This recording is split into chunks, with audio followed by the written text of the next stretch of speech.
इस वक्त मैं मौजूद हूँ एकता विहार धरना स्थल में, और धरना स्थल में इस वक्त क्या माहौल है आप मेरे पीछे देख पा रहे होंगे। तमाम उत्तराखंड बेरोजगार डिप्लोमा और तमाम बैनर यहाँ पर लिखे हैं, मैं बेकार नहीं, बेरोजगार हूँ, काबिल हूँ, रोजगार का हकदार हूँ।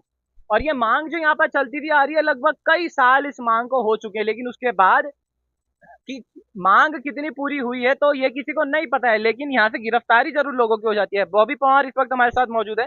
नमस्कार सर, कैसे हैं आप? बहुत बढ़िया। अभी जो यहाँ पर दो युवकों की गिरफ्तारी हुई है, एक बार हमारी जनता को बताएं कौन वो युवक? देखिए, हमारे 3 साथी अमर अनशन पर बैठे थे और 4 दिन से अन्न जल त्यागा हुआ है। उन 3 साथियों में से हमारे एक सुमित भाई हैं जो हमारे बगल में हैं, और हमारे प्रदेश उपाध्यक्ष राम खंडवाल जी हैं, जिनको अभी पुलिस गिरफ्तार करके या हॉस्पिटल जिन्हें पहुंचाया है, और हमारे जितेंद्र प्रसाद ध्यानी जी हैं, जिन्हें भी हॉस्पिटल पहुंचाया गया है। तो मैं कहता हूं कि सरकार कुछ वायदे और कर रही है, धरातल पर कुछ और है। क्योंकि अपनी जायज़ मांगों को लेकर अगर कोई व्यक्ति अनशन पर बैठा हुआ है, तो सरकार की अगर नीयत ठीक होती, सरकार अगर चाहती, तो सरकार उनकी मांगों पर अमल करके उसका निष्कर्ष निकाल कर युवाओं को न्याय देने की उनकी कार्रवाई होनी चाहिए थी। परंतु वो उन युवाओं को जबरन पुलिस से उठवाकर, उन्हें हॉस्पिटलाइज़ कर कर, उनमें तंग कर कर क्या दिखाना चाहती है।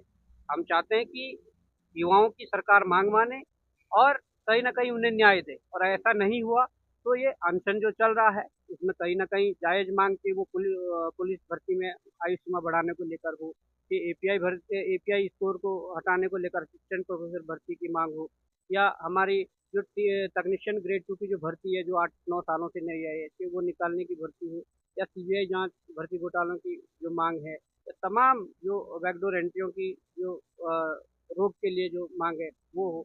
तमाम प्रकार की चीज़ें हैं, पर कहीं न कहीं बड़ी निराशा है, बड़ा दुर्भाग्य है कि उत्तराखंड सरकार जिन युवाओं को न्याय देना चाहिए, उन युवाओं पर लाठियाँ बाँध रही है, मुकदमे डाल रही है, उनको गिरफ्तार करके हॉस्पिटलाइज़ कर रही है। बॉबी पवार जी, मैं ये जानना चाहूंगा, सरकार ने एक तरफ तो जहाँ धरना स्थल के नाम पर ये शमशान घाट दे दिया है, जो पहले बच्चों का कब्रिस्तान हुआ करता था। और दोस्तों यकीन मानिए इसके पीछे भी बहुत ही बड़ा खेल यहाँ पर चल रहा है। जब बरसात यहाँ पर चलती है ना, तो यकीन मानिए जिस तरीके की मुसीबतों का सामना यहाँ पर इस वक्त धरना स्थल में करना पड़ता है, वो भी मैं बॉबी पवार जी के पास आऊंगा। लेकिन एक तो इन्होंने धरना स्थल दे दिया जो पूरे शहर से अलग है, जहां कोई आता भी यहाँ पर नहीं है, लेकिन उसके बावजूद भी जब यहाँ पर धरने चल रहे हैं, उन धरनों से युवाओं को उठा करके ले जाना, उन्हें धरना भी नहीं करने देना, तो कहीं ना कहीं लगता नहीं आपको कानून व्यवस्था भी यहाँ पर चरमराती हुई नजर आई? बिल्कुल, वो तो है ही, और सरकार तो चाहती है कि उनके खिलाफ कोई बोले ही ना, सरकार चाहती है कि उनके खिलाफ कोई आंदोलन करे ही ना, उनके खिलाफ कोई लिखे ना, उनकी खिलाफत ही कोई करे ना, सरकार ये चाहती है। पर जब सरकार काम गलत करेगी, सरकार उन अपेक्षाओं पर खरी नहीं उतरेगी, जो अपेक्षाएँ यहाँ के युवाओं की है, यहाँ की जनता की है, तो निश्चित रूप से सरकार के खिलाफ विरोध होगा, और वो विरोध जब होता है, तो उस विरोध को दबाने के लिए कहीं न कहीं जो लोकतंत्र को दबाने के लिए या लोकतंत्र के गला घोटने की जो कोशिश की जाती है, वो हमेशा से ही इस वर्दी को आगे करके, पुलिस को आगे करके की जाती है। जी, चलिए मैं आपके पास आऊंगा, मैं आपके पास आना चाहूंगा सुमित जी के पास।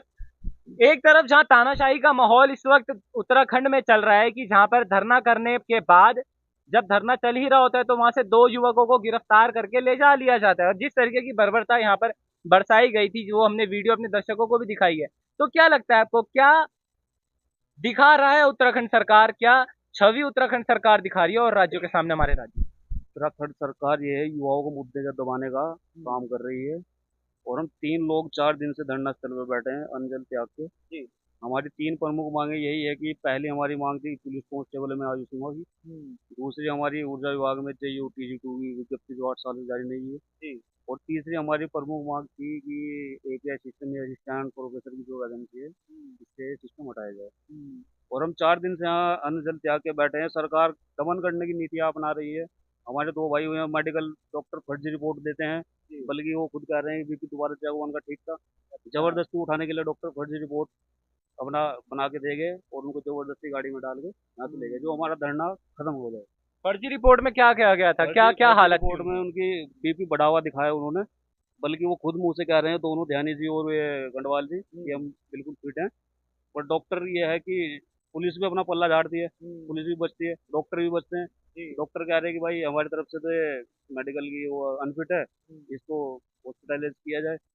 और पुलिस वाले कहते हैं कि भाई आप उनसे पूछो, डॉक्टर मना कर रहे हैं कि भाई नहीं आएंगे आएंगे, इनको लेके जाना पड़ेगा। तो इस हिसाब से धरने को दबाने के लिए दोनों भाइयों को ले गए। और अब मैं हूँ और हमारे और विवाह साथी हैं, वो हमारे साथ धरने में सहयोग करेंगे, हम बैठे रहेंगे यहाँ जब तक हमारी मांगे पूरी नहीं होती। चलिए, मांग पूरी नहीं होने का यहाँ पर, जब तक मांग पूरी यहाँ पर नहीं हो जाती उसका इंतजार किया जा रहा है। अब मैं आपके पास आऊंगा। जिस तरीके का माहौल यहाँ पर पूरा चल रहा है, मैं भी जब यहाँ पर पहुंचा तो उस वक्त पुलिस उन दो युवाओं को यहाँ से लेकर के ही जा रही थी। तो आखिर कहाँ लेकर के गए होंगे उनको? देखिए, अभी तो उनको कोरोनेशन हॉस्पिटल मेडिकल के लिए ले गए हैं, परंतु धामी सरकार से हम ये पूछना चाहते हैं, जब आपने बेरोजगारों को गिरफ्तार ही करना सिखाया है पुलिस प्रशासन को, तो आप बेरोजगारों को साफ बोल दीजिए कि भाई आप घर पे बैठो, आपने हल जोत लो, पढ़ाई छोड़ दो। जब आपने युवाओं को रोजगार ही नहीं देना है और युवा अगर रोजगार की मांग करता है तो आप पुलिस फोर्स भेज के उनको गिरफ्तार करने की बात करते हैं। भूख हड़ताल में बैठ रहे हैं तो आप फिर भी उसके उपरांत जो है उनको गिरफ्तार करके फिर हॉस्पिटल में एडमिट कर दे रहे हैं। जब आदमी खुद ही स्वस्थ का बता रहे हैं कि भाई मैं स्वस्थ हूँ, बीपी चेकअप भी करा दिया, और जब व्यक्ति अपने को स्वस्थ महसूस कर रहा है तो उसमें हॉस्पिटलिटी एडमिट होने का तो कोई मकसद ही नहीं बनता उसमें। पर लेकिन क्या करें, ऊपर से सरकार के वही प्रेशर जो आता है, पुलिस भी वही कहती है कि भाई ऊपर का आदेश है तो हमको तो अपनी वर्दी का सम्मान करना है, हमने भी आगे सरकार की सुननी है। पर लेकिन धामी सरकार से हम ये कहना चाहते हैं कि जब आप कहते हैं कि हम तो युवाओं को रोजगार देने की बात करते हैं, पर लेकिन धरातल में काम कीजिए धामी जी, क्योंकि ये युवा बहुत बेरोजगार हो चुके हैं। आप कह रहे हैं कि हम 6,000 4,000 से 6,000 रोजगार दे रहे हैं, अभी और विज्ञापन निकाल रहे हैं, पर लेकिन मैं कहता हूं कि जब से आपकी सरकार आई है तब से सबसे ज्यादा बेरोजगार आपके सरकार में युवा बैठे हैं पड़े हैं।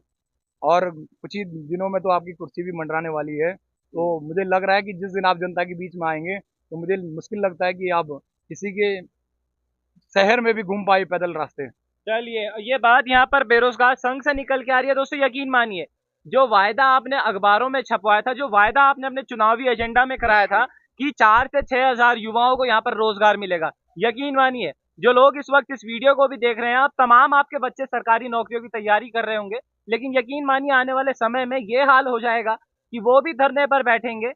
और धरने पर बैठने के बाद आखिर क्या पूरा माहौल यहाँ पर रहने वाला है वो आप यहाँ पर इस वक्त देख ही रहे हैं। तो बॉबी पवार जी, मैं लास्ट में जाते जाते आपके पास आना चाहूंगा, लगभग कितने दिन अभी तक धरने को यहाँ पर हो चुके होंगे आप? देखिए, धरना तो काफी लंबे समय से चल रहा है और 1.5-2 वर्ष हो चुके हैं, अनेक मांगों को लेकर चल रहा था। पर अभी जो 4 दिन पहले भूख हड़ताल शुरू की थी 2-4 मांगों को लेकर, जो मैंने स्पष्ट रूप से मांगे बताई भी है, तो कहीं ना कहीं सरकार को उन मांगों को लेकर ना तो कोई वित्तीय भार पड़ रहा है सरकार में को, ना उन मांगों को लेकर कोई इतनी तकनीकी दांवपेच उसमें है। सरल सीधी सी मांगे हैं और जायज मांगे हैं।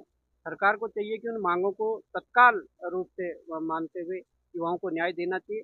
परंतु मुझे लगता है कि सरकार का जो गरूर है, सरकार कहीं ना कहीं अपने आप को उस स्तर पर देख रही है कि जो उन्हें बेरोजगार नौजवानों की पीड़ा नहीं दिखाई दे रही। तो मैं समझता हूँ कि भाई ठीक है, इस प्रकार के दिन भी सबके आते हैं, परंतु कई ऐसे मुख्यमंत्री रहे, कई ऐसे प्रधानमंत्री रहे, कई ऐसे लोग रहे जो पावर में रह के जिन्होंने जनता की नहीं सुनी, जनता की तरफ ध्यान नहीं दिया।